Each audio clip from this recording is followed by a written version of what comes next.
2025, last day of the month. We're almost into August. Sorry, school kids. You're halfway home to school. Blake Price alongside Jeff Paterson, who's back for another tour as guest host with Matt away for the next little bit here. And this show is a presentation of Bet365. We're coming to you partially, at least, from the historic Wall Center downtown. Jeff is anyhow, and welcome to you, Mr. Patterson. How are you? Yeah, I'm good. And it's funny because I know in the States, a lot of the schools start in late August. So I've seen the back-to-school ads, and I'm always reminded that, they get going a little sooner than we do. But you're right. Flip the calendar, and kids, we're going to be saying next month, you're going back to school. So sort of halfway through the official part of the summer break. My youngest has already started with her first panic attack. It's already happened in the Price household, even though we have not yet turned the page to August. The last time, as I was going through my notes here, Jeff, the last time that you co-hosted with me, the day of the Evander Kane trade. And folks, today, wouldn't you know it, nothing happened. Sorry to get your hopes up. You know, it's funny. I kind of, as I was reflecting on the month of July for the Vancouver Canucks, and it was pretty quiet, all things considered. And I was looking at, they moved out Dakota Joshua, free up cap space, the Artur Silovs deal. On July 1st, they re-upped a bunch of their own guys. But the Evander Kane trade actually happened before July 1st. So it was a June deal. So you can't factor it into things that the Canucks actually did or didn't do in the month of July. And so, a relatively quiet month where I think we were expecting a little bit more. But July is going to kind of fade away from a Vancouver Canucks perspective here.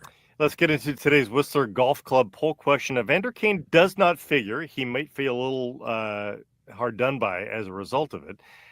Who will lead the Canucks forwards in points this coming season? Again, forwards. Please listen to the poll question, folks, lest you be screaming Quinn Hughes at us. Who will lead Canucks forwards in points this coming season?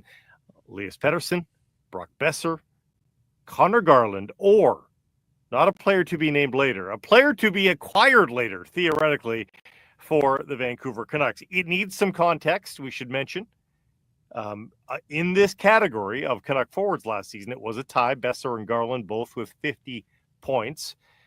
DeBrusk third at 48 points. Pius Suter fourth at 46 points. Then Elias Pettersson. He had 45 points. Now, he played the fewest games of that group, but on a point-per-game basis, neck and neck with Brock Boeser. Had Pettersson played 11 more games alongside Brock Boeser's 75, he would have needed 6 points in those 11 games to get past Brock Boeser. And based on his points per game, boy, it would have been nip and tuck, Jeff, for Elias Pettersson last season, in his last season form, to get those requisite 6 points in 11 games to pass Brock Boeser. So that's the context of the poll question, and it basically is a question of faith in an Elias Pettersson bounce back, I guess. Yeah, and on X, I said it's a multi-layered question in my mind because I think it has to be Elias Pettersson. Like, if this team is going to get where it wants to go, and that's back to the playoffs and then have a chance to make some noise in the postseason, they need some star-level Elias Pettersson back in the fold. So I think the answer has to be Elias Pettersson, but it also has to be Elias Pettersson at 75 points or 80 points, in my mind, at the very least, Blake. Like, if Elias Pettersson ends up leading the Canucks forward group in scoring with 55 points, not good. That's a failure to launch on his part and on the team's part. And you saw what happened last year with no forward with more than 50 points. It's a tough way to win in the National Hockey League, and as a result, the Canucks didn't win enough, didn't make the playoffs. So I'm buying stock with Elias Pettersson sort of at this low ebb, I do think there's a bounce back. How can there not be a bounce back from 45 points? I just don't know where that bounce back ultimately is going to land him, but I want to believe. And I saw people saying, Pettersson's got to get back to being a 90-point guy. That would essentially be doubling his output from last year.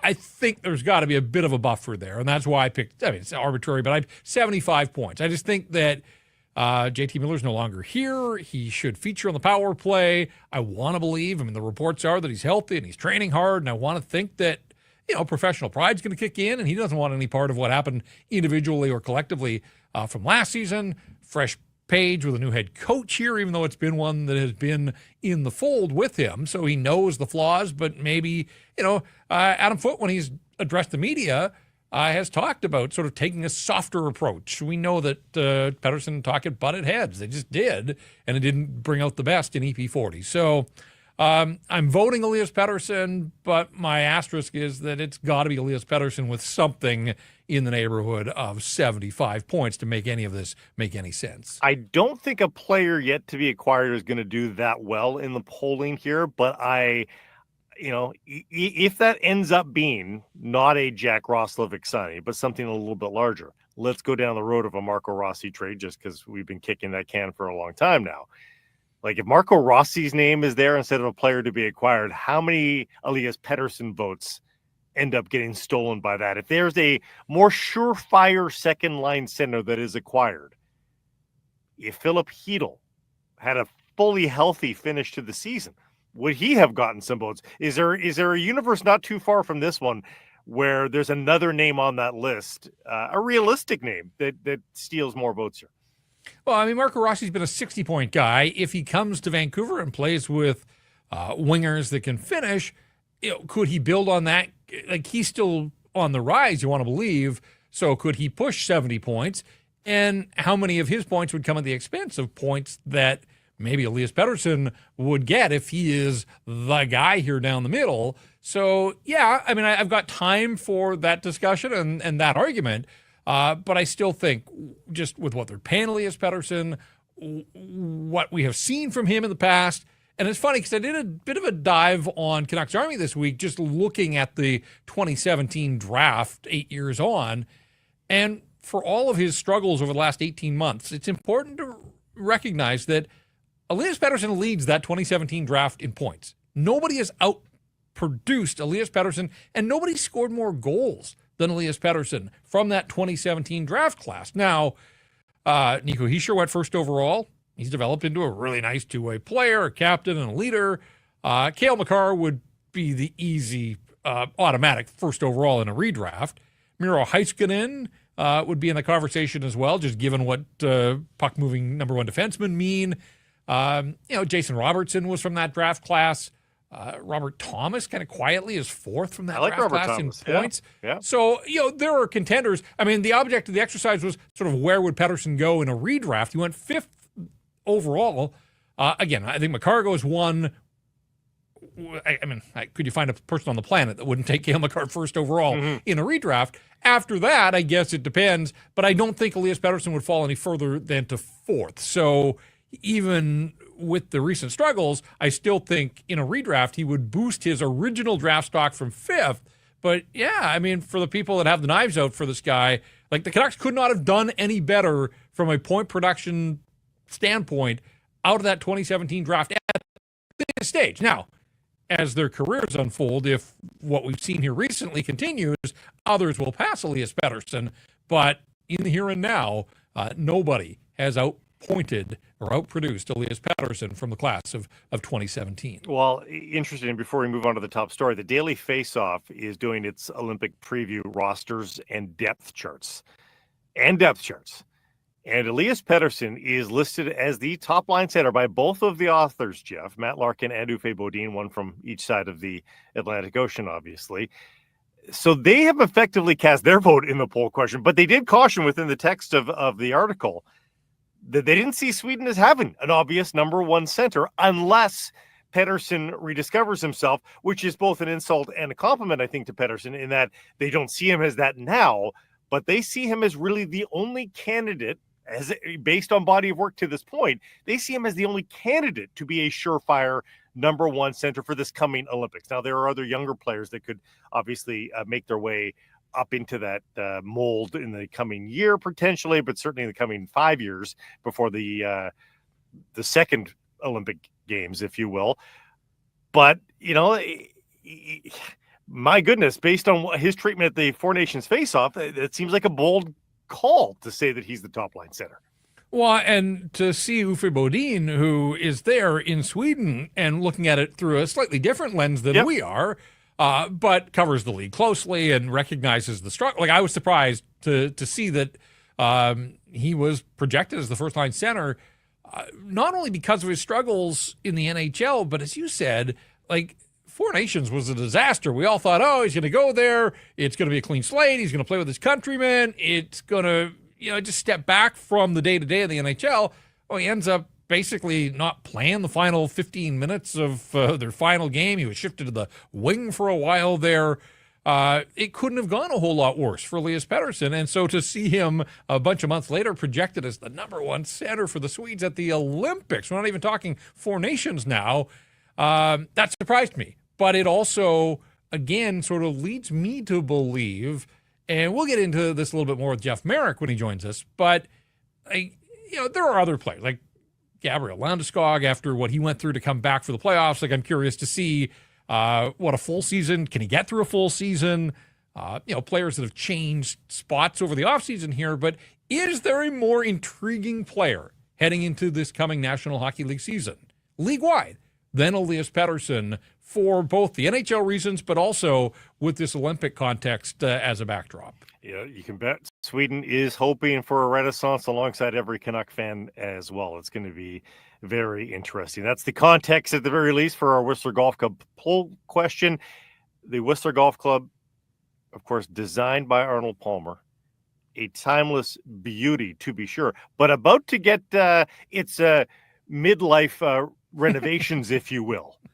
And do yourself a favor, book online now for any time for the rest of the month, shutting it down here at the end of the month to begin renovations. But you'll want to have that before and after picture in your mind of, this is what they changed. So particularly if you haven't played there recently, get up there right now, play now, so that you can do that mental before and after of, this is where they changed that. They made this.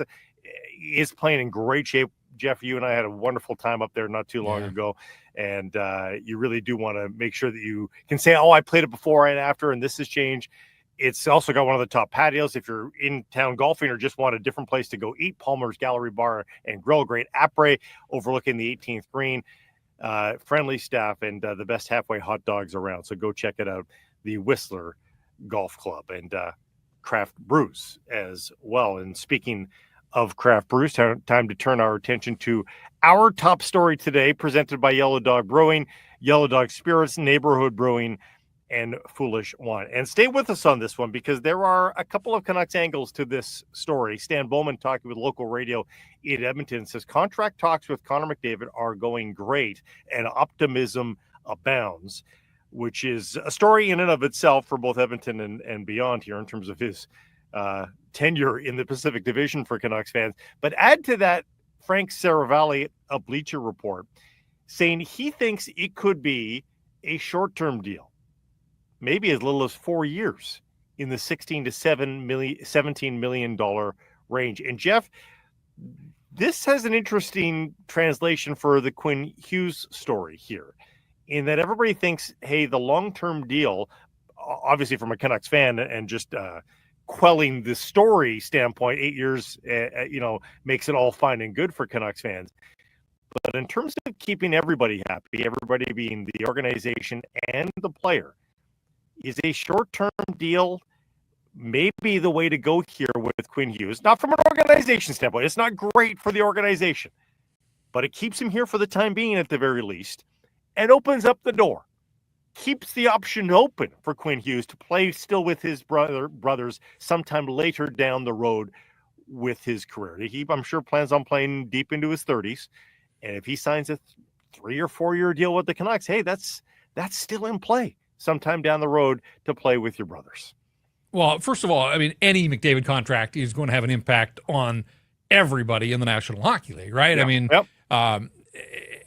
And even the guys down at the bottom of the food chain, like everybody's going to be keeping an eye on what ultimately Conner McDavid does and how much he gets. But if you're another superstar like Quinn Hughes, then yeah, I mean, I think there are some direct implications here. First on McDavid, if he gives the Oilers a 4-year extension plus the 1 year remaining on his contract, that gives the team 5 years to find a goalie that can stop some pucks. Even they might be able to do that, yeah. But beyond that, look, Austin Matthews went the shorter route as well. This isn't unprecedented here. And in a rising cap economy, if you're the guy, to me, it makes some sense that, 4 years, and if things are going well, then it gives you an opportunity to re-up and stay in Edmonton, and at that point probably play out your career. But who could begrudge him if 4 more years without a title, he decides, look, I have given it a decade plus here. I've given it my all. I've done everything I can for this organization. I want to go and explore some other opportunities. So on a lot of levels, I think $4 million makes some sense. And look, you're making the kind of money that McDavid's going to make here. And Frank's suggestion was 16 to 17 and a half. I mean, let's just use 16 as easy math. A 4-year deal, that's $64 million. Even if there's something catastrophic that happens to Conner McDavid in a 4-year deal, is he leaving significant money on the table by not going max with the Oilers? Yeah. But he's protecting himself that $64 million will set up him and his kids and his kids' kids. And, yes. Yeah. Exactly. Yeah. And so, it's not insignificant. He's not signing for 1 or 2 years. And so to bring this to Quinn Hughes, Quinn holds the cards. You're right. The Canucks would love him to extend and be a lifetimer here and go with the max deal, even if it costs them a ton. I think Jim Rutherford talked about carving out money and making sure that they're prepared to be in a place where they could handle that. But if you're Quinn Hughes, certainly you've got the brothers as a legitimate part of your story and the storyline here. But I don't see Quinn saying, I'll go 2 years with the Canucks. I think that's on the short end, even though he holds the cards. And if he went to the Canucks and said, I will only do 2 years, then it's 2 more years. It's 2 more years to convince Quinn Hughes that this is the place that you want to be and that you can build out a championship team around him. But I do think that there is the economic safeguard there that Quinn Hughes isn't likely to leave $50 million on the table just to explore his options. So that's why 4 kind of makes sense for McDavid, and I could see Quinn Hughes maybe 3. Maybe 3. I could see 3. I honestly could, because that 3 years for Quinn is 5 more years from today, and that seems like a pretty reasonable audition for the Vancouver Canucks to show him that they can build him a winner. 5 more years. And I think it also, Jack's got 6 left on his current deal, I believe, in New Jersey. So it matches up that Quinn still could give the Canucks a 3-year extension and keep an option open, knowing that Jack's under contract and Luke's going to get an extension done here this summer as an RFA. So, yeah, I mean, look, we know that the family dynamic is a huge part of this story. It's not something that we fabricated. Oh, it's a great talking point. No, I mean, at some point, the opportunity for 3 brothers to play together in the National Hockey League, it's very real. And they can make... Jack Hughes' contract is regarded as one of the better value contracts. So you'd get Quinn into New Jersey at the tail end of a value contract for Jack. So that would be a big year for the Devils if they acquired Quinn Hughes for that final year, as you talk about. But it does reshape the conversation. I mean, I think everybody here assumes it's, max extension or bust when it comes to Quinn Hughes. But I think Conner McDavid is showing that, wait a sec, it doesn't have to be that way, and that maybe there is a middle ground alternative. So, just factor that in as we continue to watch and monitor the Quinn Hughes extension talks that are going to, even though he's not eligible to sign until next summer, that it's going to be right up there near the top of talking points all season long as we follow along with the Vancouver Canucks. Yellow Dog Brewing has released Field Trip West Coast IPA in collaboration with Bale Breaker Brewing. It's a true cross-border collaboration, rare these days, built on hops, friendship, and the spirit of adventure. Like any great field trip, it's all about exploration and delivering bright citrus, resinous pine, and a clean finish for the bold palate. Go check out the Field Trip West Coast Pale Ale from Yellow Dog Brewing. Elsewhere, Jeff, Wilson Bjork of the Vancouver Canucks having a great summer showcase for Sweden. We mentioned he got points again in his third straight. He, as Dave Hall notes, he's leading all skaters, albeit Canada's only played one. Jeff, it means nothing, but it is a better story than him with no points in 3 games. And for these depth prospects, you're looking for, hey, give me a good story. Show me that there's progression here. And that's a good story. Sure. It's the last day of July, so I'll play along. Look, the World Juniors are more interesting from a Canucks perspective if they've got prospects. Yep. So this is baby steps towards that, I suppose. I'm having trouble getting terribly excited about anybody leading the summer showcase in scoring. But yeah, I mean, it beats the alternative of him going and struggling. And but I guess ever since Ole Levy and all he did at the World Juniors, my view on that through a Canucks lens. He's scarred you, has he? Okay. A little bit.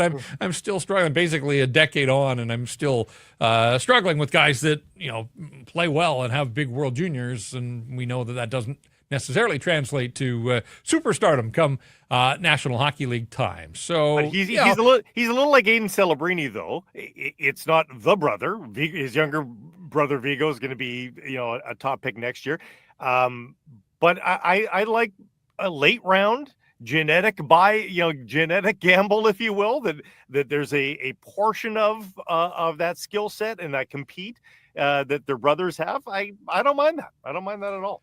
What I will say is, and I know you guys talked about this earlier in the week as well, is where Canada sends a couple of teams, like it gives you a clear sense of where a Braden Coots stacks up right now as an 18-year-old. And I think it's important to, even though he was the Canucks first rounder and 15th overall this year, you got to remember the World Juniors for the most part is a 19-year-old tournament. And we're a country that's stacked at the junior and now NCAA levels. There's no shame. If Braden Coots doesn't make this year's World Junior team as an 18-year-old in his draft plus 1 year, he still has another opportunity. And so it's great that he's invited, but the fact that he was an extra forward on his team midweek kind of gives you a sense of ultimately where he slots in right here, right now.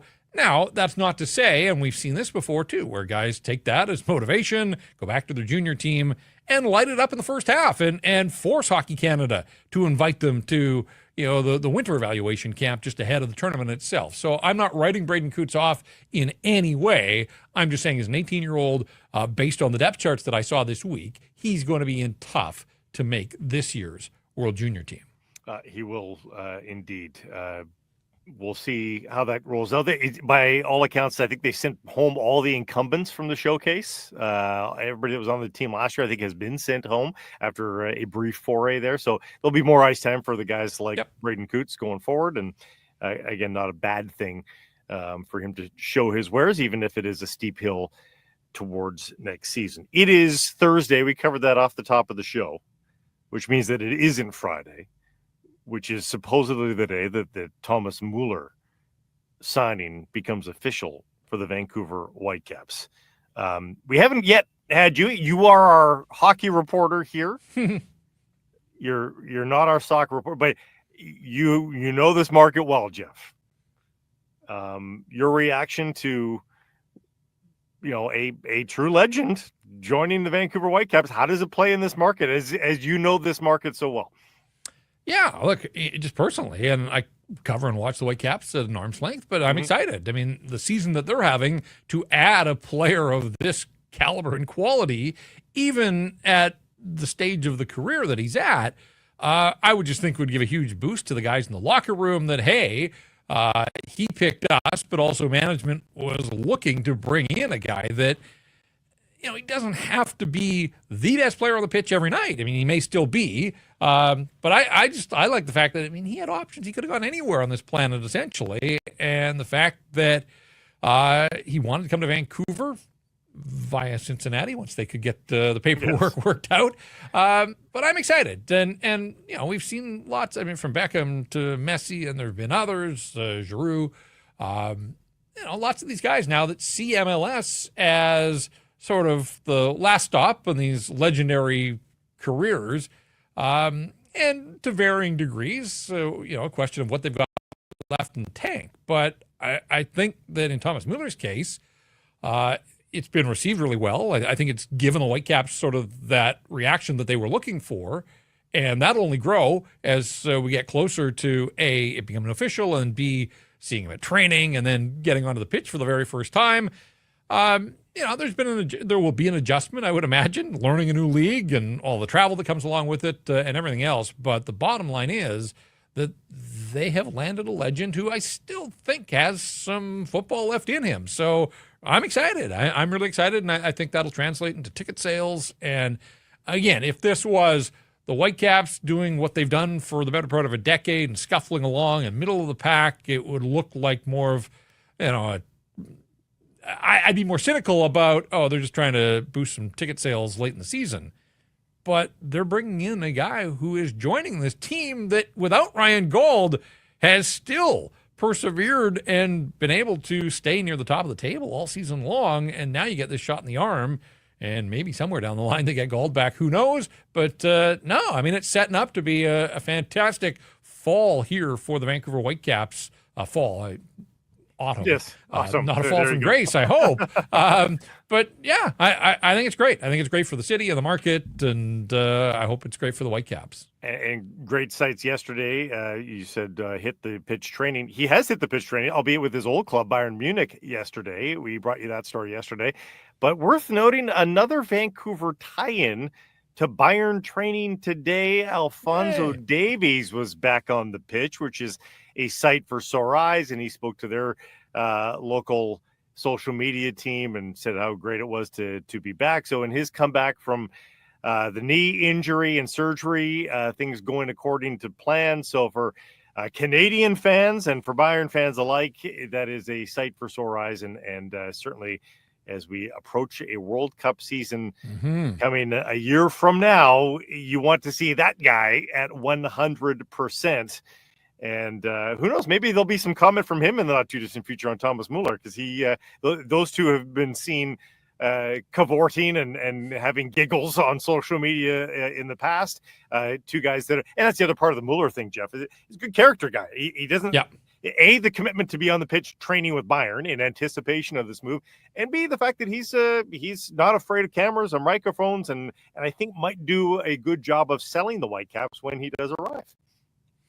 Yeah, and again, from everything I've seen and know of him through his career, is a true pro through and through, where I do think some of the others have tried to live off their name coming to MLS and think, it's going to be easy. German engineering here. I don't expect that he's going to come in and put on the soccer boots and work boots and do his part to make the Whitecaps a better club because of his presence on the pitch. So again, I see no downside to this at all from Whitecaps' perspective. Adds a little sizzle to the summer as well, especially in the dog days of late August when he'll be making mid-August when he's making his anticipated debut. It'll be exactly what Vancouverites want at that point in the calendar. Here's the menu for today's show, brought to you by Greta Bar YVR. It's a great spot to watch the big game. We've told you that.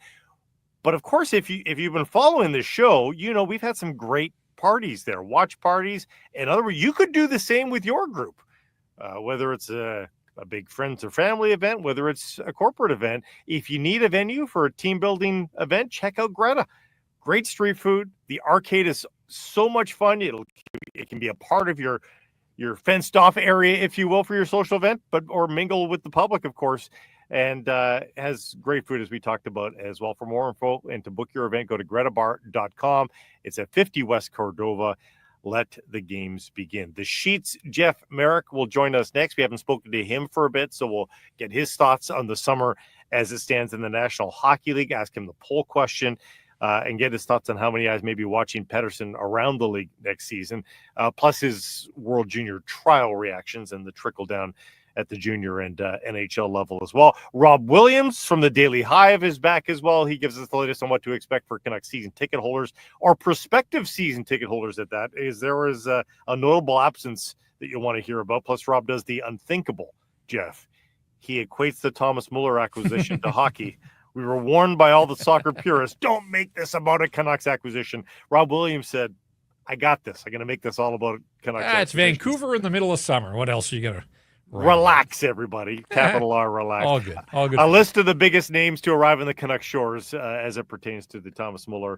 And then we'll wrap up the show as well with tennis news from the National Open and baseball's trade deadline involving the two teams of note for this market, the Blue Jays and the Mariners. And, Jeff, they were not on the sidelines, either of these teams, which is, again, adding some sizzle to the month of August and beyond for baseball fans around these parts. A lot of fun. Time for our best bets of the day.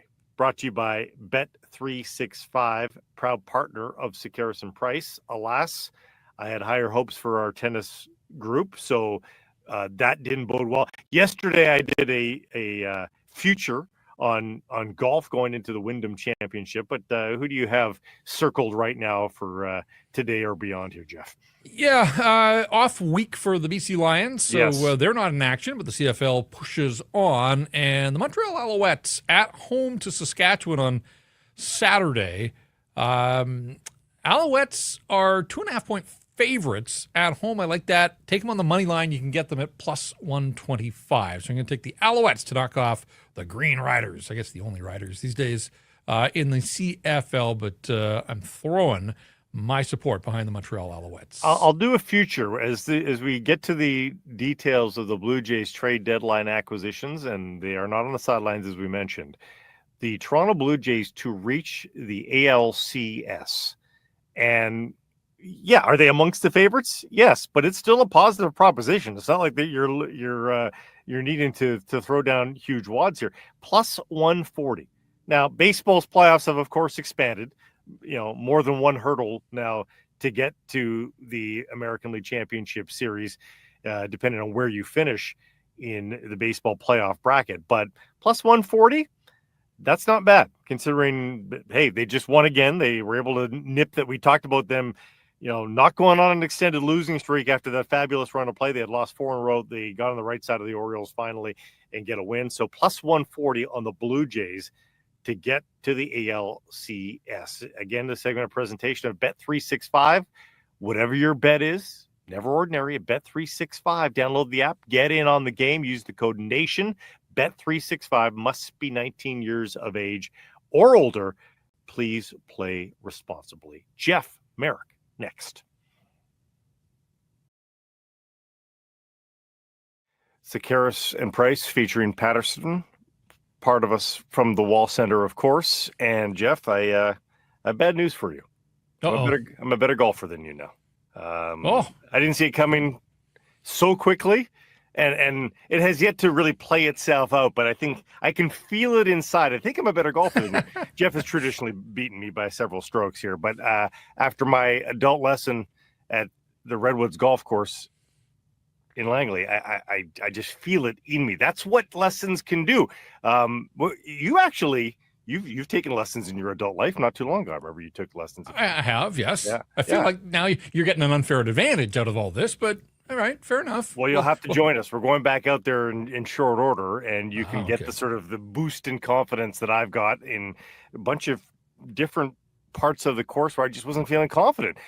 Redwood's adult group golf lessons are there for beginner golfers and beyond. You get private and semi-private adult lessons are available, flexible to your schedule. The next classes start August the 14th. It's a relaxed, no pressure way to learn the game of golf.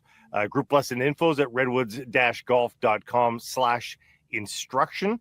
And best of all, not only do they have a great practice facility, maybe the best range in the Lower Mainland, it's a fabulous golf course as well. So go check them out, redwoods-golf.com/instruction. instruction, and you'll be seeing a lot of viz of us cavorting over there at the Redwoods over the next few weeks. Joining us now, the host of The Sheet on the Nation Network. It's the one and only Jeff Marek. Jeff and Jeff, Hey. I'm being outnumbered. It's a 2-on-1. Matt Sakaris, you've never looked so good. Look at you. Oh, thank you. How you doing? Happy summer to you, sir. You've thanks, you've you got too. some R&R. A little bit. Took a little bit of time off. One for a baseball tournament in just outside of Baltimore with my youngest son. I think we talked about that last time we were together. And then took the family to Mexico for a few days, where the boys, who have now discovered golf, golfed for 4 days. There was a golf course on the resort. So that I don't golf. I'm not a good golfer whatsoever. My producer, Zach Phillips, has heard me use the line many times. The best 2 balls I hit is when I step on a rake. I do not golf well. So I drove the cart for 4 days. That sounds pretty fun, my vacation. I would have a couple beers and drive my kids around. I would have no problem with that. Yeah, I needed it though. It was good. Everybody else seems to be golfing too, Jeff. That's and yet there's clearly business left to be done in the National Hockey League for the Vancouver Canucks in particular. But it's tough to get things done. And hey, like I'm reading Michael Russo writing for The Athletic about the negotiations with Kaprizov and with Rossi, and from a Canucks perspective, there might be interest in the Rossi negotiations, which are not happening. Like it is paused there as well. So it's an interesting time right now, isn't it? It really is. I mean, this is the. There's always that dead spot, and usually it ends once the last arbitration case is heard or satisfied before it even gets into the room. Then there's like that 2-week lull, and then things start to pick up again. It kind of feels like we're at that spot right now, and there's going to be this lull where managers kind of afford themselves at least a little bit of time to take a breath. Like once upon a time, like when you were a manager, like after free agency, like that was it, gone fishing, right? And you close up and you open up the cabin, and you're gone. You don't come back until early September. But those days are gone. GMs now, only have a couple of weeks, and they seem to take it in early August. So I don't know that things really end up speeding up here until we probably get into, I don't know, a time of the year in mid-August where managers start wondering about offer sheets and all those frisky kinds of fun things. So I don't know that I'm looking to expect any big news for any big action really until probably the middle of August. We start to hear a little bit more dripping out. Having said that, the minute we finish this conversation, there will be a blockbuster in the, I don't know, throw darts here. The Vancouver Canucks pick up, Jesperi Kotkaniemi from the Carolina Hurricanes, and then we're all ushered back to work.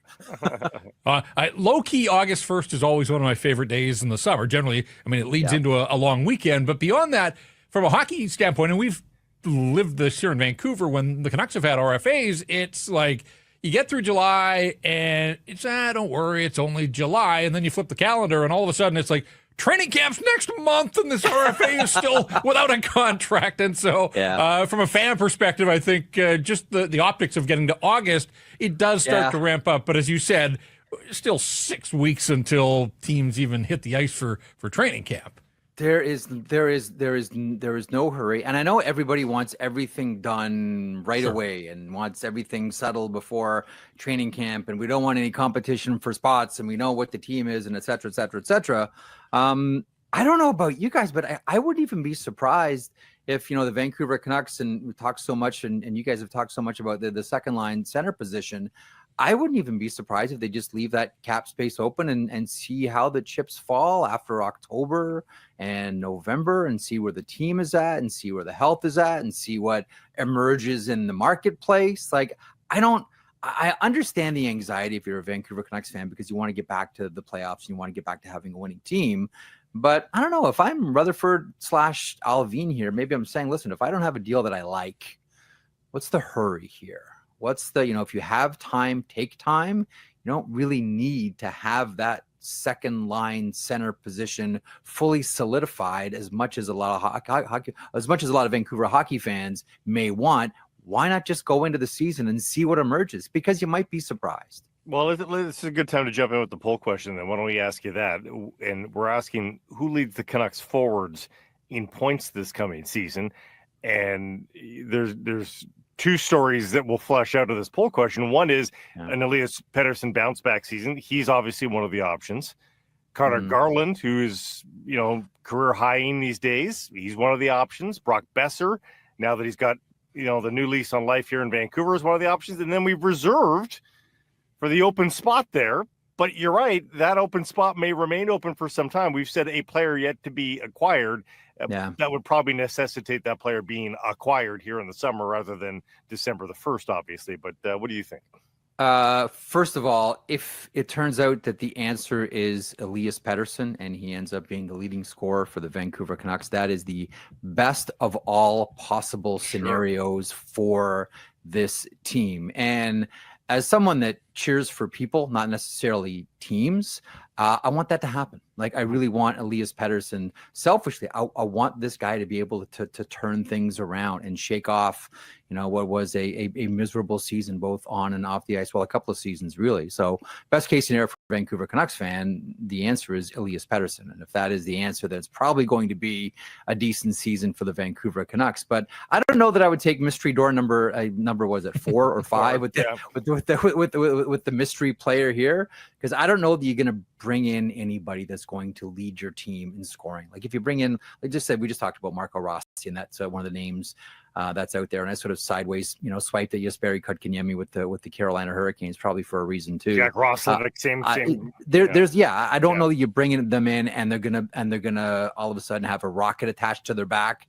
and are gonna lead the Vancouver Canucks forwards in scoring. So best case scenario, Elias Pettersson, that would be my vote. But that's one maybe I'm leading more with my heart than my head, because I really wanted to have a good season and I really wanted to have a bounce back. And I think the potential is still there. Does he go back to being a 100-point guy? Jury out. But I think we'll see a much better Elias Pettersson this year than we have over the past couple. Jeff, such a hyper focus on PD out here in Vancouver. And obviously it's more than just a Canucks story. It's taken on league-wide significance. Interesting. Our colleagues at the Daily Faceoff, Matt Larkin and Uffe Boden, with some summer fun, they're projecting Olympic rosters. I was a little surprised to see both of them had Elias Pettersson as the top line center for Team Sweden, given his struggles at the NHL level, but also his underwhelming performance at Four Nations. And yet they've still got him pegged as the top line center. I ask you this as a guy that's not in this market, but watches it closely. Is there a more intriguing player heading into next National Hockey League season than Elias Pettersson? Ooh, from a hockey point of view, I think a lot of people are wondering how Mitch Marner is going to do with Jack Eichel and the Vegas Golden Knights. But for my money, J-Pat, like, honestly, to me, it is Elias Pettersson. And Elias Pettersson, it's interesting. I've always looked at players two ways. This is to go back to my, years of, undergrad philosophy, Aristotelian potentiality versus actuality. And players exist in two states.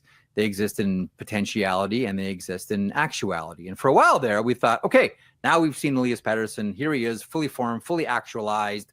Bam, that's EP40. And then he took the step back and he's kind of reverted back into, gone from actuality back into potentiality. And I think, we've seen what he can do. We've seen the greatness that can be Elias Pettersson. And I don't think that anyone looks at him and says, he's the player that we saw last season. He's probably closer to the 100-point guy that we say. Does he ever get back there? We don't know. But he's probably closer to that guy than the one we saw last season. So I think a lot of us are still looking at Elias Pettersson and saying, there's still a really good player in there. The environment probably has to click. The personnel has to click. All, vibe check, all of it has to click for Elias Pettersson. But I still think we look at him and say the potential for greatness is still there. That just doesn't vanish. Now, is it going to be this year with the Vancouver Canucks? Did the Canucks miss the window to trade him before the no trade kicked in? No, I think this was the smartest move for the Vancouver Canucks, because you're always better off when your solutions are internal as opposed to having to go on a fishing trip for them. So I still think that the rest of the league still looks at Elias Pettersson, and again, like, we're not right there like you guys are, and that's both a positive and a negative. But I think from big picture pull-out frame, I think you still look at him and say, this guy has a potential to be a dynamic first-line center. You don't let go of those guys, and you hold those guys sacred. One other name to put on the intriguing list, you have Jenny Malkin. What is Malkin going forward? Is he done? Is this it? Does he move? That's another good story. Can I just have a quick pause on Malkin? Yeah. I've always been one of those people, and maybe Peter Forsberg's the best example. I've never been someone, when it comes to athletes, hockey players for the purpose of this program, I've never been someone that's been of the mind that you leave the stage while they're still clapping. You probably heard that about actors, right? Like, yeah. Okay, the audience has stopped clapping. It's time to get off the stage here. I've never felt that way about hockey players. I've always liked hockey players that as long as they can play, and how long did Peter Forsberg look for a boot that fit so he could keep play? How many boots did Peter Forsberg go through so he could stay on the ice? Like, these are the things we're supposed to celebrate. The do not quit, rage against the dying of the light, all of that kind of stuff. And I really didn't like how much people talked about, he's diminishing his reputation. Oh, we're not going to think of Peter Forsberg. I can't stand that. You know what? As long as you want to play and still have the desire to play at a competitive level, and someone wants to hire you and pay you to play hockey, then keep going. Don't worry about to me, Peter Forsberg enhanced his reputation because he didn't want to quit. Now, to Malkin, I don't know if he is that same guy as Peter Forsberg. Yeah. Now, Malkin has had a career where it's multiple Stanley Cups and future Hall of Fame and all these. There's a top 100 slate and all that, but he's one of the best of this or any other generation that we've seen.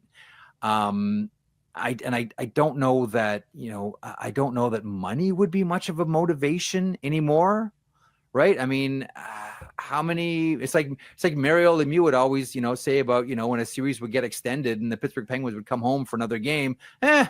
Another pair of shoes. Another pair of shoes. I don't know. Because I don't know Malkin personally. Does he have that same drive, desire, motivation that someone like Peter Forsberg had? That's going to keep on playing till he drops. Maybe like Jágr, although he's trying to keep that hockey organization afloat in Czechia. Or is he just motivated by money? And I don't think he's just motivated by money. I'm with you. Like, he is fascinating here. And then if he does end up going somewhere else, how comfortable will he be this deep into his career playing somewhere else? I don't know. Great question. Hey, he's already made it pretty deep into his career as well. But one other trade that we have seen this summer was the Dakota Joshua trade to Toronto. He's excited, it sounds like, to play with Craig Berube again, who kind of discovered him in St. Louis. Don't sleep in. We were talking about yesterday. Don't sleep in.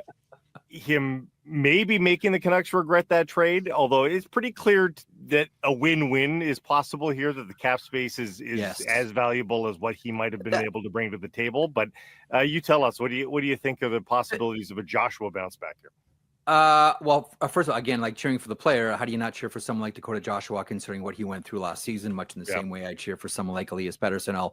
I'll cheer for someone like Dakota Joshua, and probably closer to that player that we saw 2 years ago than last year. I kind of give him the mulligan on that one. I think a lot of us do as well. But here's what I keep coming back to when I get asked about this one, because it's like, how could Vancouver let go of Dakota Joshua? And I keep saying, well, how else were they going to make cap space? Mm-hmm. Like, show me the way that they were going to make enough cap space to be able to pull off a move for a second line center. And that's why, like, I still can't give any sort of final judgment on this trade, because this trade's not done yet. There's still this, like, a cap space is a very interesting commodity, because technically it's nothing, but it is something.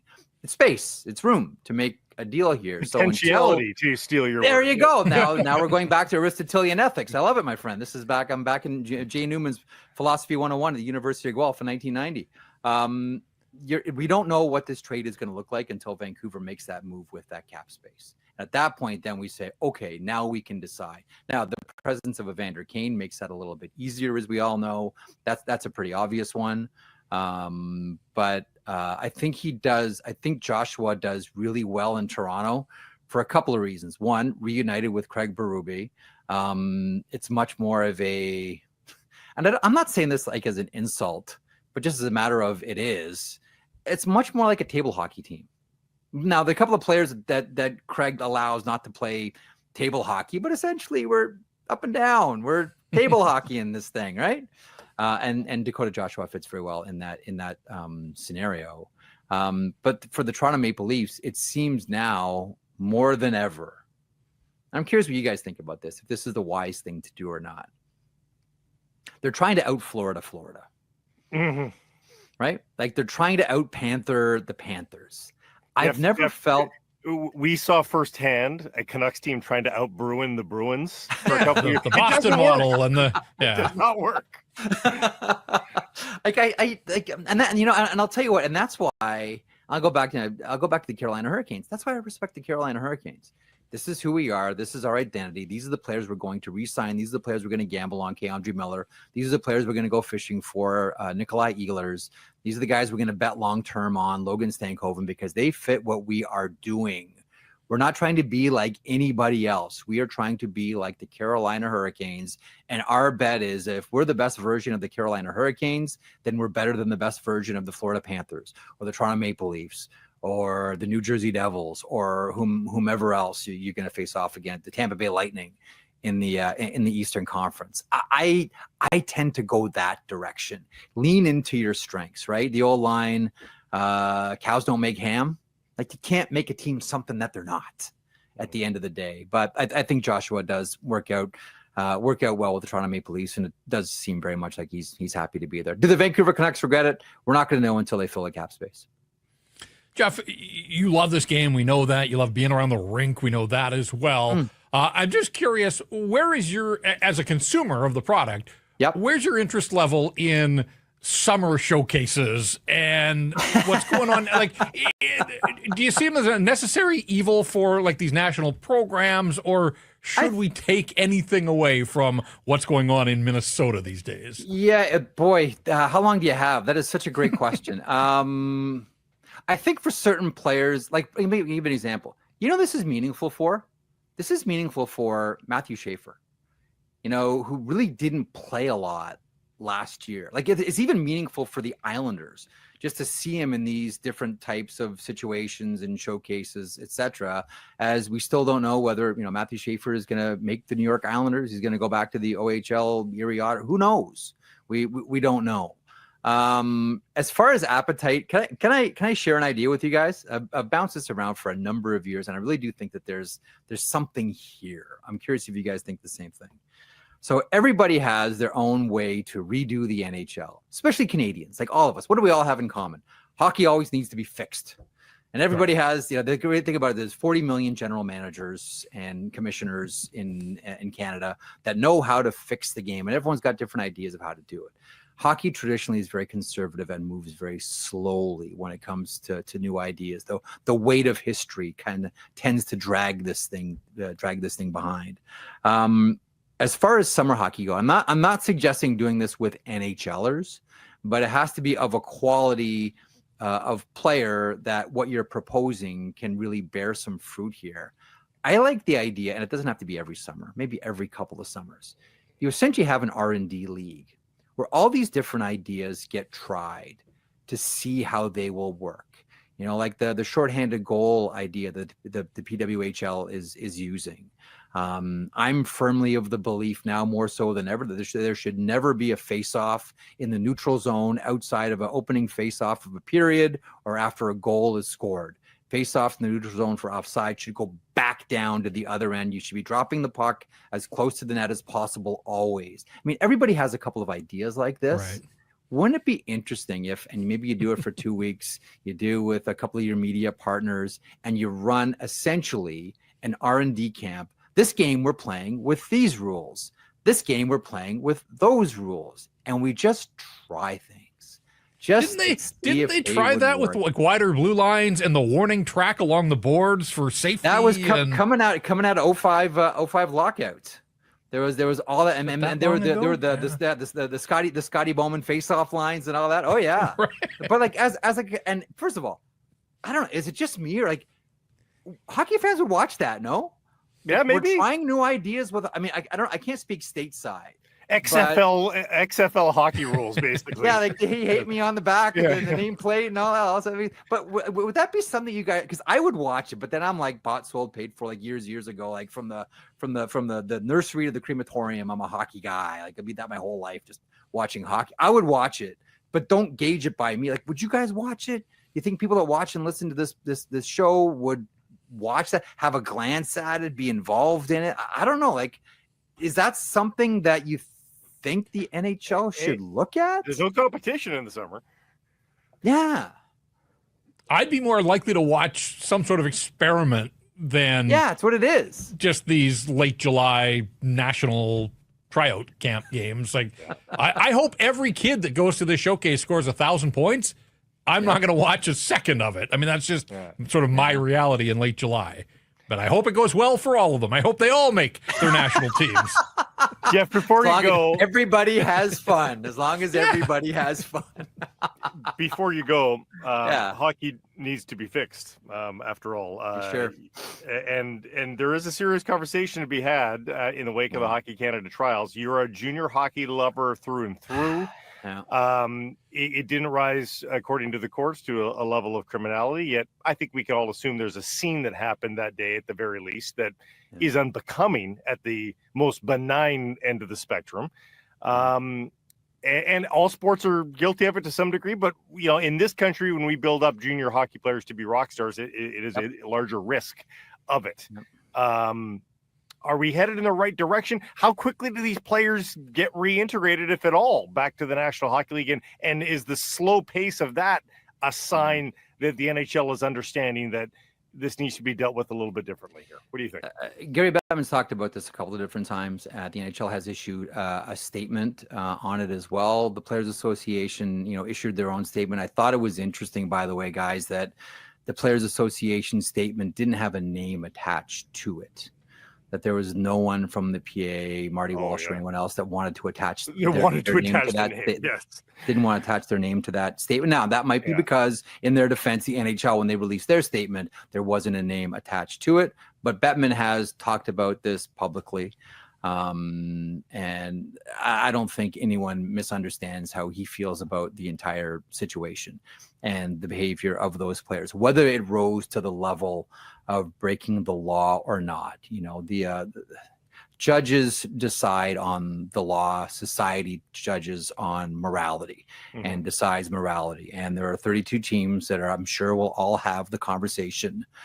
Should we entertain bringing all these players in? And they're going to have to weigh the consequences of them, whether it's whether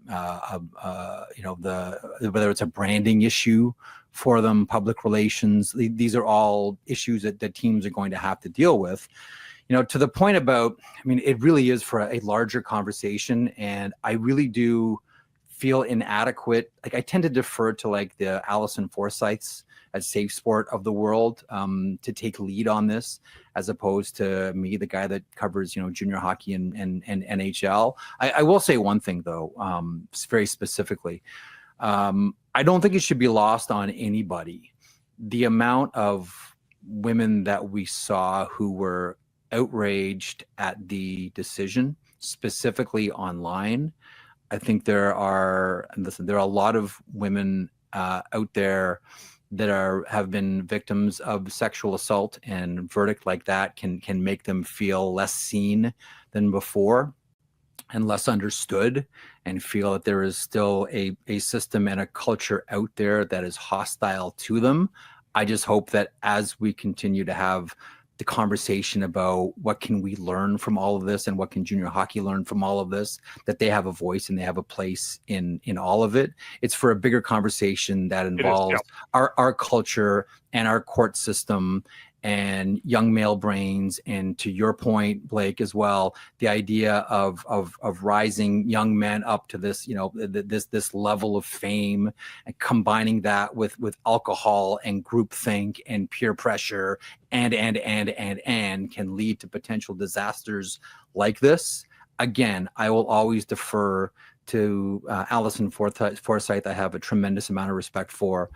Katie Strang, who does outstanding work at The Athletic, I have a tremendous amount of respect for as well. Those, I think, are some of the people that probably should lead in this conversation. I just want to acknowledge and recognize that there are a lot of women that are really upset about this, and I understand. And I understand that a situation like this and a verdict like this can make them feel maybe like they've been victimized all over again because they're looking for some sort of justice because of what they went through. I would just hope that they understand that they are seen too as part of this, and I hope that they're part of whatever solution or whatever conversation comes out of this situation. As far as what happens to these players, boy, cynically, there are some teams that are like, look, we're here to win the Stanley Cup, and if this player can help us win the Stanley Cup, we'll take the blowback. I think there are other teams that say we can't do this here. Yeah. Now with this team, no chance. Jeff, thank you for this as usual. Appreciate it. Always a great chat. Enjoy your next 7 days of summer or so, and we'll talk down the road. Talk soon. Thanks, boys. Sakaris and Price featuring Jeff Paterson, and now joined by our regular from the Daily Hive, of course, Rob, the hockey/soccer/whatever guy, because it's the summer. So you have to wear many hats. You're wearing a basketball hat. Baseball. I saw baseball in there not that long ago. So Rob Williams joining us once again. How are you, Rob? Doing great. I was trolling basketball Phil at a baseball game by waxing poetic about the renovated Rogers Center. Yes. Yeah. It was a good time, though. They've done a good job on that in that ballpark. I'm going to a game in late August. I'm there for a TFC match, so I'll give my 2 cents on that a little bit later on. Speaking of stadiums, you've been weighing in on the stadium debate a little bit, and the Whitecaps Lions future in BC Place. A quick word on that then, while we're on the stadium topic, because a lot of people talking about that these days. Yeah, we got to bring the Vancouver Whitecaps back to my beloved East Vancouver, where they belong. You know what? I was thinking about the start of the Whitecaps season this year. I remember just sort of thinking, man, this is an important year. Just when you're trying to get a stadium deal, when you're trying to find an owner, look, winning on the field won't do it alone. Like you need a lot of money, but I don't know. We've seen it before. I feel like. Do you remember the Seattle Mariners when they were trying to get Safeco built and they were in the Kingdome, and that was kind of like the refuse to lose Ken Griffey Jr., Edgar Martinez era guys, and they started winning and having kind of their best years that they'd ever had up to that point, and then they got the stadium deal done. I sort of wondered that with the Whitecaps, like, man, if they could ever win a championship, go on a run, make some noise in the market, wouldn't that do something to, I don't know, get the politicians' attention, maybe get a little bit more fan support, a little bit more pressure, maybe get a little more attention, excite a prospective owner. And they've kind of done their part so far, right? Like they've had the best season they've ever had since entering Major League Soccer in 2011. The one thing I just sort of wonder is like they haven't quite had that buzz yet. Like they've had like, I don't know, lowercase b buzz, but they haven't really had the all caps buzz. And I do think that bringing in their first real European star player to the organization will do that. Like this is going to get people's attention outside of the hardcore fans. Thomas Müller's first game in Vancouver, like what, do they sell out BC Place? I think they get a big crowd at the very least. I think we could see something in the 40K range. This is big for them. I think they've done their part on the field, and if they can add the buzz a little bit off the field, and hopefully Müller can help them as well win games, I think there's a lot to like and look forward to with the Vancouver Whitecaps down the stretch here. Are you saying they need a Van City buzz? Is that where you're going with that, Rob? Or have we turned? I guess we've turned the page buzz, from yeah. East Van buzz. All roads in this market lead back to hockey, and I saw you sort of did as well, having a little bit of fun with the addition of Thomas Müller by the Whitecaps. You took a look at some of the biggest names that the Canucks have landed over the years. It was a fun list. It gets thin pretty quickly, and that's not knocking your work. It's just, as I was going through it, I was thinking, yeah, okay. I mean, small B buzz, as you mentioned there, with a few of them, but there have been some big names, obviously, at the top of the list. Yeah, I tried to compile a list of, now this is not necessarily like, did they live up to the hype or were they flops or whatnot? This is just purely like on the day that they signed, how excited were people? Like how, like these are like moves where I remember when this happened. Like you remember your reaction, and I think that I had Matt Sundin was number 2 on my list, and if we remember that, there was obviously the big splash, Mike Gillis offering the $20 million deal, 2-year $20 million deal in free agency, and then we had to wait like 5 months while Sundin decided what he was going to do. We weren't sure if he was going to retire, and I think people, when they offered the deal and he didn't take it right away, I think they probably thought, well, he's not going to come to Vancouver, and then he finally does. Like that was massive, and of course the team was having a good year, and then you add Sundin to that team. There was huge hype on Sundin, and when he finally made his Canucks debut. But the one that takes the cake is Mark Messier, and I feel like some of the younger listeners out there don't understand just how big that was. I included it in my article on Daily Hive, but you can see the press conference is really the part that I think tells the story here.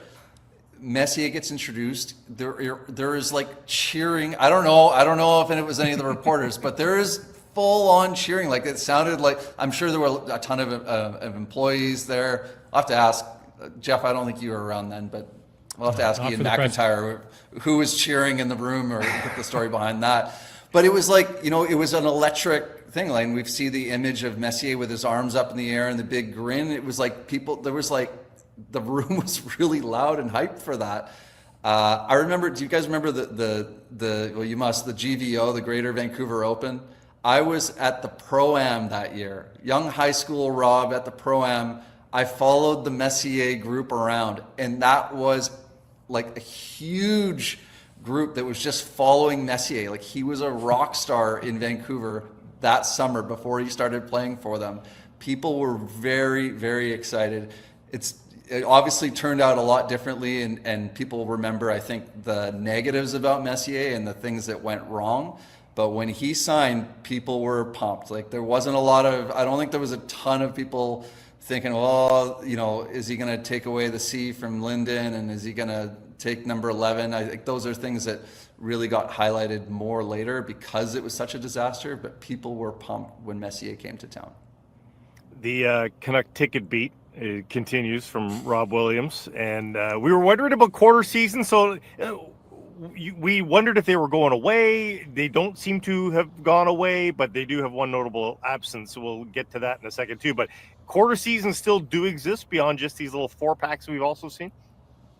Yes, so spoke to my quarter season sources. The people that had quarter season tickets have retained them. Like they can keep Stay them. with them. Yeah. But if you want to go out and buy a quarter season pack today, like a new pack, you can't get them. Okay. And they've done something very interesting. I looked at the different pack lists. So you got a choice of 4 different quarter season packs. The second year in a row, second time they've ever done it, there's only 1 game missing from them, and I think it's an insight into like the ticket selling strategy. You cannot get the Toronto Maple Leafs on a quarter season pack. It's just interesting, right? Like because I think it's a window into like why are they not offering that ticket? And they're not in those mini packs that we saw either, are they? They're not in those mini packs either, and they are. Obviously they can sell. They can sell it for a higher price. They know that game is going to sell out or come very close to selling out, and you can sell it for a higher price. For single game buyers. So I think that's clearly what they're doing once again with the Leafs game. We've been told that there's going to be partial packs become available. It's interesting that they still are not available. Like these are going to be I think they said 6 to 10 game packs. They're not. I don't know that they necessarily I think that's going to be the leftover packs, because they are really pushing these 3 game packs right now, which they've never done this early before. So just kind of a little interesting window into kind of the strategy of how the Canucks sell tickets to their fans, because I think they're fine-tuning it every year to make as much money as possible, which is their right as a private company. That's the off-ice look. What about on the ice? It's the final day of July. This month has been pretty quiet from the Vancouver Canucks. They cleared some cap space. They moved off Artur Silovs, re-signed a handful of their own guys on the 1st of July, but there's still this question of, are they done for the summer? What's this roster going to look like when they get to training camp? Do you think August will be any more exciting from a Canucks perspective in terms of what they might do with this cap space? Are they going to finally just give in and give Jack Roslovic what he's looking for? Yeah, I think that's a really interesting question with Roslovic. Like, it seems like a bit of a game of chicken. Like, there's multiple teams that have interest in him, obviously not at the price that he's looking for right now. And so it seems like, Roslovic's going to wait. If you're Roslovic, like, this is I would think like this is a pretty decent spot to land in. Like, there's, some talented wingers to play with. If he wants to play in the middle, he'll get a chance to in Vancouver. I don't know if, clearly he's not the perfect number 2 center, but he's a guy and he's available and he's got talent. Do you wait him out? I think back to what they did with Kevin Lankinen last year. Remember, all throughout August and much of September, we heard that name, Lankinen. Are they going to sign him? Are they not? And they waited him out successfully and got him to a cheap 1-year deal, and it was a huge win at the time. I mean, in retrospect, you probably like him for a couple 2-3 year deal, but I digress. With Roslovic, do you if you outweight him like you did with Lankinen and you get him at your price, huge win. But if you don't, they got to find another body here. They can't just roll in and say Aatu Ratu is gifted a spot, or Max Sasson is gifted a spot. I think that's a really, really tough way to go into a season. So I think they definitely need to find one more guy. And the question is going to be how confident are they going to be, or how confident are they right now that they'll be able to swing a trade to find a significant upgrade over a guy like Roslovic versus just get the guy, right? Are you going to quibble over a few $100,000? I'm not saying give him whatever he wants. It really depends on what your other options are, but that's going to be a very interesting question here. If Roslovic's off the board, now you're really painted into okay, we've got to swing a deal, because otherwise that's a really thin way to go into the season, having Pettersson as your one. I think he's going to bounce back, but then you've got Hedl and all the injury questions with him. You've got Bluger, you've got Ratu also coming off an injury. How confident are you on him in taking the next step right away? Now, is it going to come in August? I don't know. I think it depends on how willing is Roslovic to waiting. He probably thinks okay, I've got enough guys, enough teams that are out there. Someone will buck up at some point. You can look at teams' cap situations. There is some money out there.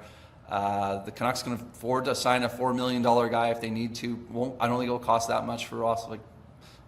Reports are in the $3 million range. But yeah, very interesting. The Lankinen comparison's a good one, though. The Lankinen comparison's a good one, because we were told during that whole drama that there was lots of teams chasing him down, but ultimately nobody pulled the trigger. And maybe the same thing will happen here with Roslovic. The last thing to chat about is insider suggestion, innuendo here, of a short-term deal for Conner McDavid in Edmonton, which may be an interesting possibility for Quinn Hughes that doesn't wipe the slate clean or take the possibility of playing with his brothers off the table necessarily if he just signed a short-term extension with the Vancouver Canucks. Do you think that there would be appetite from either side or both sides to make that sort of thing happen for Quinn Hughes? I think if Quinn Hughes is going to sign a contract, he can almost write it himself. What the Canucks want him on the longest term deal they can. They want to lock him up, keep him here for another 8 years, obviously. If Hughes doesn't want to do that, you're not. He holds the cards here, right? So I think if Hughes comes in and says, well, I want to sign a 2-year extension, you sign a 2-year extension, right? And then that's just what you do.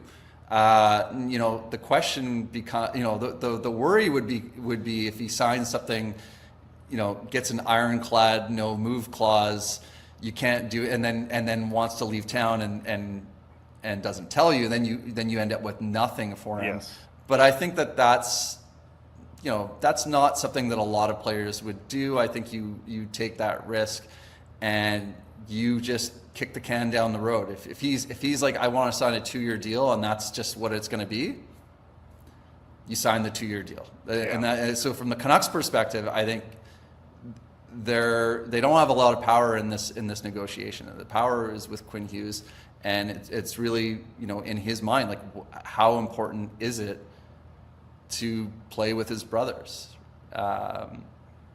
And financially speaking, of course, you get to stay with inflation if you have a shorter term deal as well, right? So could be a strategy financially as well for Quinn Hughes and Conner McDavid in this case as well. But Rob, thanks for this. Appreciate it. Good to see your smiling face back, and we'll talk to you down the road here. Good stuff. Thank you. Sakaris and Price from the Nation Network studios, built by Arbor Lee here at the Historic Wall Center. There at the Historic Wall Center, where Jeff Paterson is in beautiful downtown Vancouver. There it is. You can turn game night into a game weekend. Book your stay at the Wall Center. Enjoy an exclusive Sakaris and Price rate. All you have to do is call 604-331-1000. Mention Sakaris and Price, and yes, some blackout dates may apply based on availability. We are both tennis fans. You perhaps a little bit more acclaimed than I am in terms of your coverage of the sport. But I have to say, a little disappointed at the National Bank Open this year here, Jeff. We had so much potential, to borrow Jeff Marek's word of the day here. Gabriel Diallo on the men's side, the lone singles player, men or women, still alive at the National Bank Open. We had Leila Annie Fernandez coming off a victory just days ago, Denis Shapovalov a week ago. Recent titles we're talking about. And in the end, we have one guy getting into the third round. Not ideal here for the Canadians. No, and Felix gets bounced in the second round. The fact that he was the second seed at the tournament kind of tells you who didn't show up this year. That said, you wanted to believe that Felix could get deeper than the second round, but that's kind of been a bugaboo of his at our National Open for a bunch of years now. So, yeah, disappointing. And look, we should at least salute Jeannie for putting up a pretty good fight. She was never going to win this thing. No. She was never going to go deep. This was her farewell tournament, much like Vasek the other night. But good on her. And I saw people say, like, where's this tennis been from Jeannie Bouchard for the last bunch of years? She hasn't played an awful lot, but got her win in the opener. That was kind of a cool story. And then at least made it a good battle before bowing out. And it was nice to see her get her flowers, literally and figuratively, from the people in Montreal. So, end of the line for two notable names in Canadian tennis here in the same week. Yeah, and so it is Diallo going tomorrow at the National Bank Open to continue. The Canadians over at Nat Bailey, even their series to Tri-City at 1 game apiece, 10-5 win, 4 home runs, and one for Arjun Namala, who, and this has eluded me, he had a 2-run shot. It was his first home run for the season since June 17th. Wow. So he's struggled a little bit after that glorious start. He had a 4 RBI day, though, nevertheless. And they get the victory. Vancouver will look to make it 2 wins in a row tonight, 7:05. It's a throwback Thursday. Nooner tomorrow, fireworks Saturday, and family fun Sunday. So it is a jam-packed calendar ahead for the Vancouver Canadians. That's all coming up. Get your tickets at CanadiansBaseball.com. And speaking of the C's, a recent Canadian, a guy who's been a guest on this show, is no longer part of the Blue Jays organization, as the Jays get Shane Bieber from the Guardians for Cal Stephen, who was a Vancouver Canadian not too long ago, had just got the bump up to New Hampshire and had barely appeared there before he's moved on to the Guardians. And this is a serious resume, but it comes with some serious asterisks here, Jeff. Yeah, recovering from Tommy John, but this is a guy that's won the Cy Young, and you think of the rotation and just the season that the Jays are having. Gossman was terrific in his last outing in Detroit the other night. Bassett, Barrios, and now you had another arm here. And this isn't for today or tomorrow. This is more of a big picture thing as Beebs, and look, the Blue Jays are calling him Beebs, so I guess we can call him Beebs as well. He's pitching in Double-A on these rehab assignments now. The hope is to ramp him up here, but there's enough time in the season that you want him dialed in and ready to go and be part of this rotation sort of mid-September into October, and they're hoping to play baseball into October this year. So, yeah, I mean, a bit of a risk just because he's not ready-made to take the mound today. But as you said, I mean, an absolutely stacked resume, adding to what is already a pretty imposing, lineup of starting pitching. So, again, to underline the risk here, he tried to come back May 30th on a rehab assignment, which are 30-day assignments. They had to bail on that assignment because of soreness in the elbow. So he rests for a little bit. July 15th, he started the second assignment. So they've got a couple more weeks to assess sort of where he's at before they decide on next steps. But yeah, if it goes well and he can make his way back up, then you just drabble him some assignments from the Major League bullpen probably before you think about starting him. And then they do have an option at the end of the year. I mean, if it all goes tickety-boo from here on in, and it looks like he is Shane Bieber again, it's an expensive option. 16 mil, I believe, is what we saw. But, I mean, that's worth it for the guy with that resume. And all of a sudden, the Jays have that much better of a rotation for next season. So, right. We'll and so it's not a true rental in the sense when we talk about trade deadline acquisitions in hockey. He is club controlled for another year if they want to trigger the option, but it does come at the $16 million price tag. Mariners completed the worst secret in baseball. They were interested in Eugenio Suarez coming back. They made it happen from the Diamondbacks. And the analysts have this as an underpay officially. Minor underpay, but an underpay, which is good news for the M's. 3 prospects going the other way, but not the cream of the crop from the Seattle cupboard, apparently. So Diamondbacks fans are a little upset, and you love that if you're a Mariners fan, and that you didn't blow it all on a trade deadline acquisition here. I think people know exactly what Eugenio Suarez is. And my goodness, does this pose now, and who'd have thought we'd be talking about an exciting, Mariners lineup here, but along with Cal Raleigh, 41 homers for Raleigh, big dumper. Mm-hmm. Eugenio Suarez is 36. According to OptaStats, the Mariners would be the second team in baseball history to enter August with 2 players on the squad having 35 plus home runs. The other, Maris and Mantle. Do you remember them?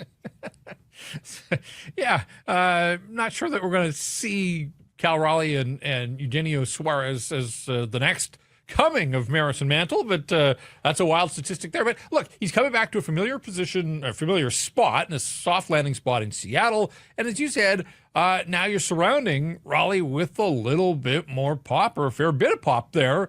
And they've got some bats in their lineup here. So, look, they're the Mariners. Every year sort of feels the same. But I like the fact that they go out and are trying to make something happen here. They're still within very much. I mean, I think they're tied with Texas for the final wildcard spot right now. So they are in the playoff picture. But if they can boost their chances by making a move, and one that should be relatively seamless, by bringing a player that's been there and had success and bring him back, I like that move for the M's. Yeah, and again, maybe they are now going to be a little bit more excited. They already have been more excited, I think, than we prognosticated, and now even more so with that trade. So good on the M's. Let's get into yesterday's poll question brought to you by Whistler Golf Club. And which trade do you think the Canucks will regret? The Joshua trade, the Shilovs trade, neither or both. And neither. People are washing their hands of these acquisitions. 65% saying neither of these trades will be regretted. If you had to pick a winner in that category, it was Joshua at 16% of the vote, Shilovs at 13%. Both got 15. So when you add it up, a third of respondents had a level of regret, or a level of fear of regret at the very least. But and hey, it is, I don't mean to diminish the player, just Dakota Joshua. They didn't trade away a top 6 player here. I think there can only be so much regret, Jeff. So I think that's what's reflected there. Yeah, I hope it works out for him. I hope it works out for the Toronto Maple Leafs. But Dakota Joshua at 29 has one season that pops off the back of his hockey card. And I think as he approaches his 30th birthday, there's still questions about, will that always be the outlier? Or is he going to be able to get back to that sort of level where he scored 18 goals in 63 games? He was also a player that you wanted more from on a lot of nights. And so I am curious to see. And we know that last year with the cancer diagnosis, and I'm sure that was as much mental as it was physical in terms of, just getting back to a place where he felt comfortable getting on the ice and the late start and trying to play catch up and all those types of things.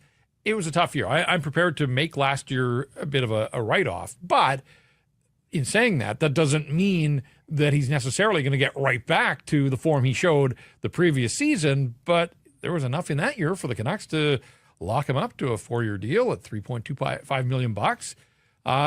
So, yeah, it's going to be kind of fun to watch from afar. Again, I hope it works out for Dakota Joshua. But, yeah, it's not the kind of trade that I think people are losing sleep over here. Plus, we don't know what they're going to do with that cap space. And until we do, you can't write the book on the Dakota Joshua deal. Greg, with some feedback, I can see Joshua being fair value for his contract, but that's his upside. That's if everything goes well. He did have a rather surprising 21.4% shooting percentage that contract year. Shelovs isn't tough. He's going to get ventilated in Pittsburgh. They are not a good team.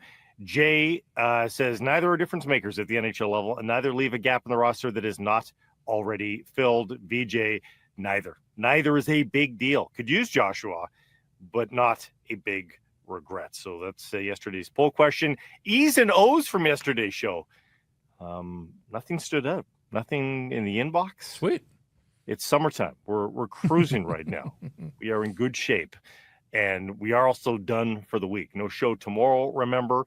And Jeff and I will be back on Tuesday. Yes, after the holiday weekend. So enjoy your extra long weekend from Sakaris and Price, your long weekend from the workplace, hopefully.